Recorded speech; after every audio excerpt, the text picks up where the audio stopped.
competition. It's just competition. So, and it wasn't that fast to start with. We had to we had to have more solvers competing more brutally to get to that speed. And that also required order flow. So there's a little bit of a flywheel here where it's like get more order flow, then solvers compete to win that order flow. They keep out competing each other.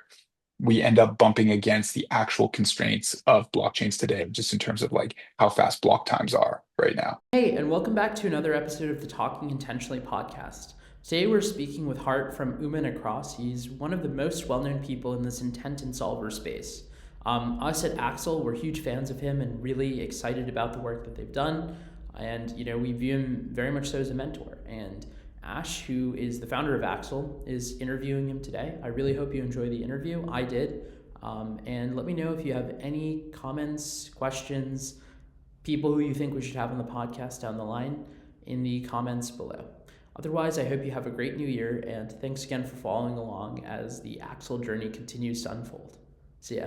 Hey, what's up, everyone? This is Ash from Axel here with Hart. Doesn't really need an introduction, but co-founder of Uma and Across, legend in the kind of ETH and crypto space.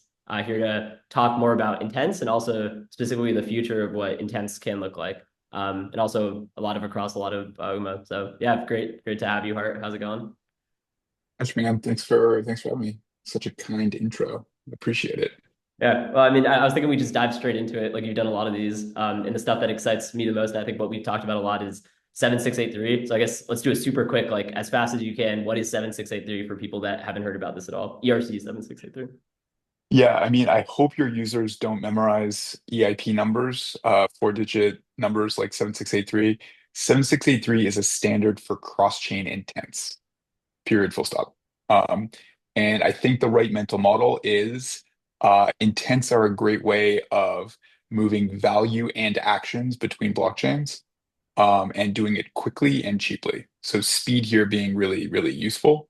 And Intents in this cross-chain context, they are fulfilled by solvers who are going to go and like execute this intent and send you your assets on the remote blockchain really quickly.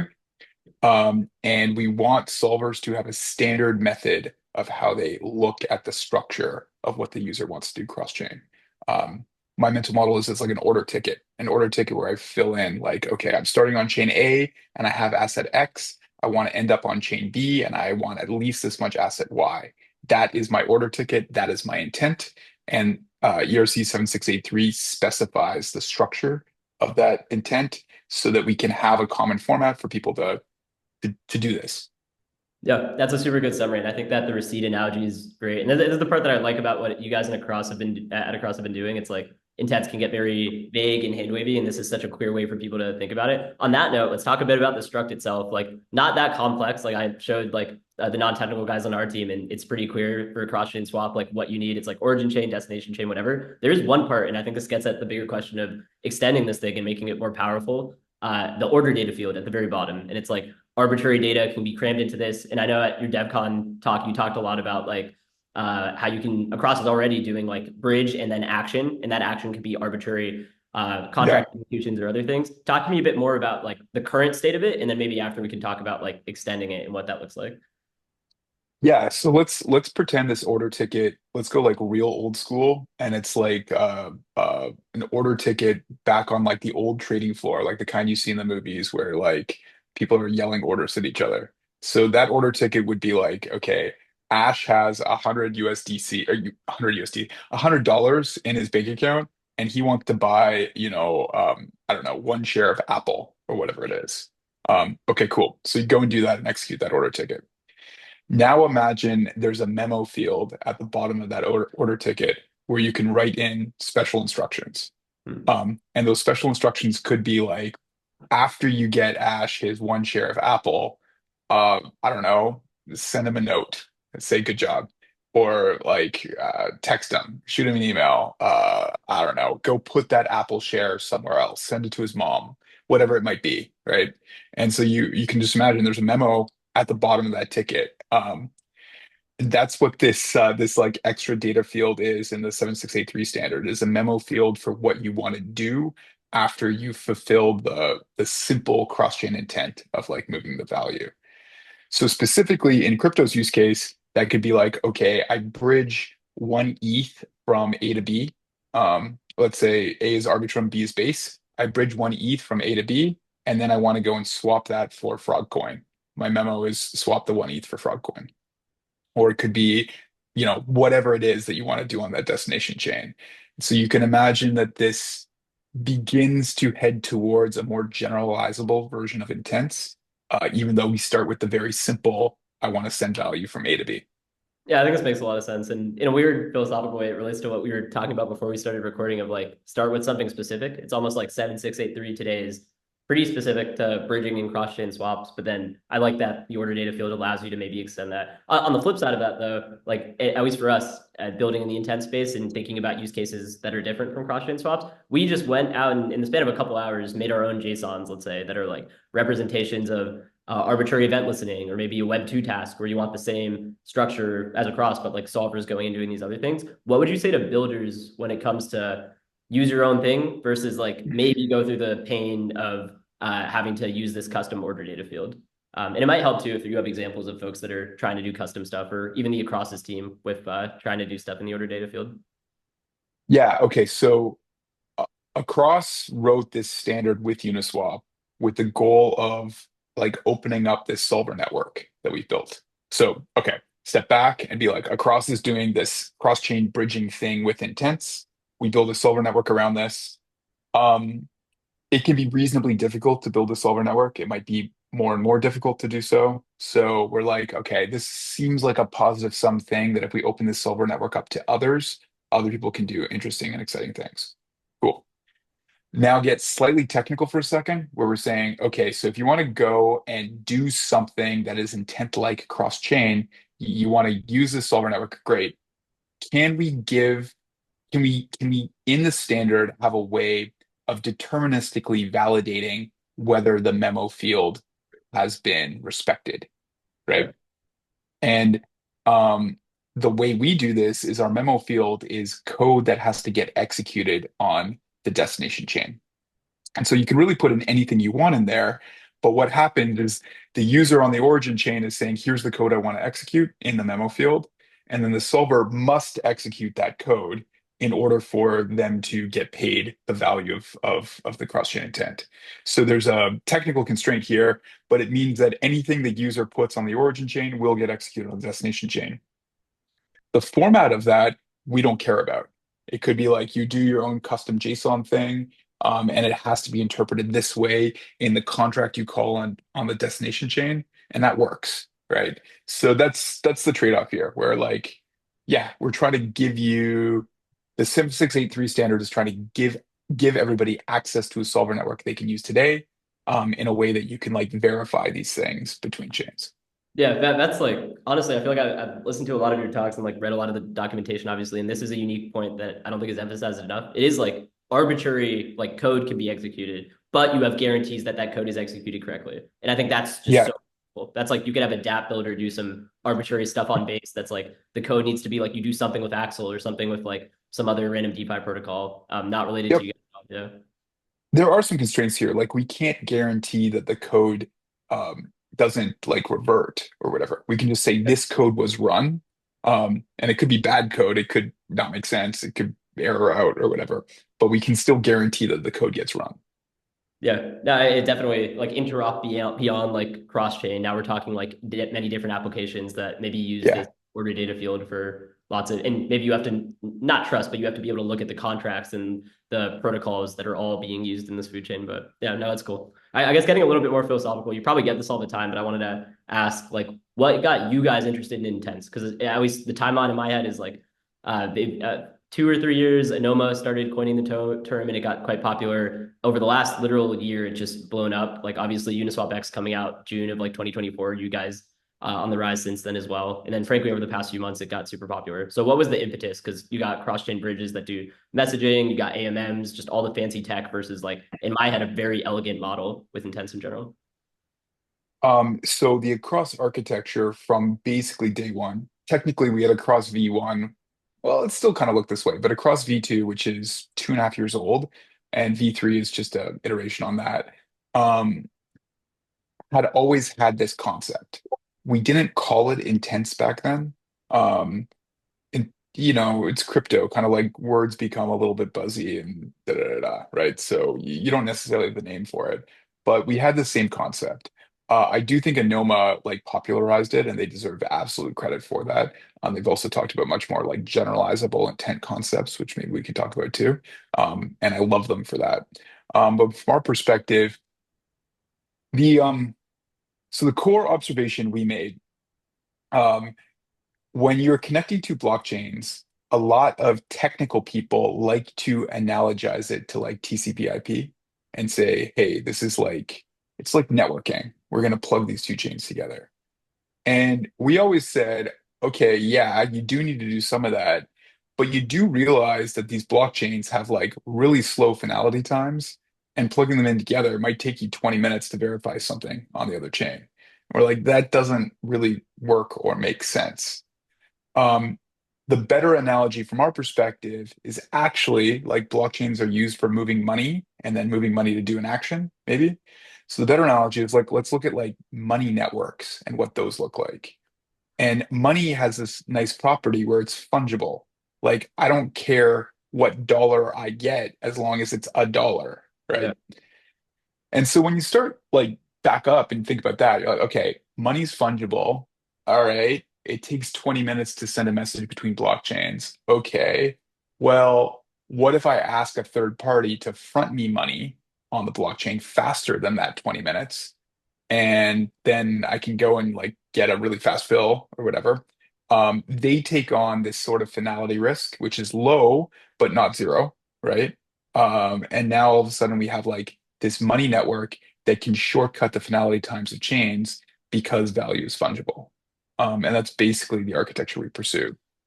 Yeah, it's such an elegant kind of description of it. Not technical at all either. It's just like the like start from first principles and see what everyone else is doing, and maybe it's worth exploring a different framework. Another philosophical question, I guess, like a little bit more tangible.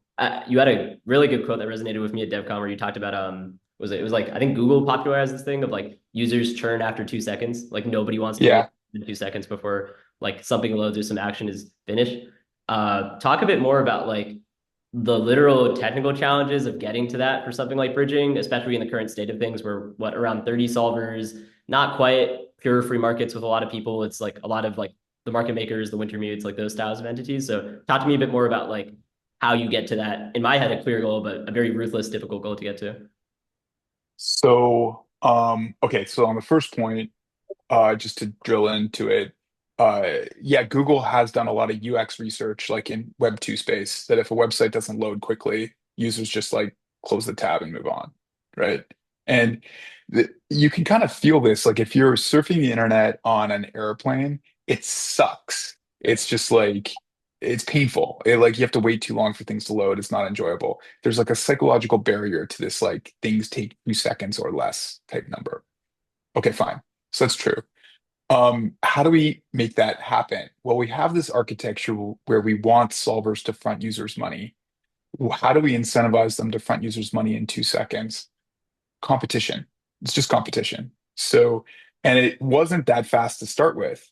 We had to have more solvers competing more brutally to get to that speed. And that also required order flow. So there's a little bit of a flywheel here where it's like get more order flow, then solvers compete to win that order flow. They keep out competing each other. We end up bumping against the actual constraints of blockchains today, just in terms of like how fast block times are right now. Yeah, that makes a lot of sense. A quick follow up on that. I think it definitely pertains to us, and frankly, like anybody trying to build in the intent space that's not as late stage as in across. And obviously, these are still early markets, but like, it's the classic chicken and egg problem in my head when it comes to like a marketplace that you're trying to design. Like, do you cater to get a lot of solvers set up early on for a pretty liquid market, or do you just focus on like order flow and they will come, so to speak? And I think we've very much taken the pick a use case that has order flow and demand, build that out, even if you have very few solvers, and then see where that goes. But curious if you agree, if you disagree completely, if it's about doing a bit of both at the same time. It's yeah, man. Like it's funny. We had our team offsite, and my team was making fun of me for this. Because on the UMA side, 5 years ago when we started, there were no users. Like there just weren't users. You actually had to do the build it and they will come thing, which generally speaking, you listen to all the advice and build it and they will come is a shit strategy. Usually it doesn't, they usually don't come, right? But when you're doing like really frontier things before they really exist, it's more like R&D in a sense. You got to see like, can you build this? Is there any demand for this too? What's kind of cool about, crypto is big enough now, and I think like AI agents are a well enough established concept again very quickly that they're like we know there's a market. And so I do agree that it's like much better, you're much better off finding a customer or a set of customers, customer archetype, and building for them to actually build something useful, like very useful in a targeted way. Um, and frankly, we did do that on the across side more. We're like, our users here are people that want to, originally, it's people that wanted to bridge funds off of L2s in less than 7 days. Okay, cool. We'll go target those people and then kind of expand from there. Yeah, no, it's cool that you got to see it from two different perspectives. I guess like Uma versus across. Final like question, then we can do some rapid fire things. Is like a little bit of a hot take in my head. It's like optimistic oracles. Uma specifically has proven its worth, especially recently. Like across Polymarket, like at scale PMF products for such different verticals, it's amazing. Do you view optimistic oracles as the end game though? Like especially when you think about ZK proofs getting faster and cheaper and all these fancier things. Because in my head, it's like, great, I'll start with this. It's a no-brainer. It's easier for a dev to use, but like, what's the end game? Do I want to switch to ZK or something? My spicy take there is if you can prove something deterministically, um, it's better to prove it deterministically.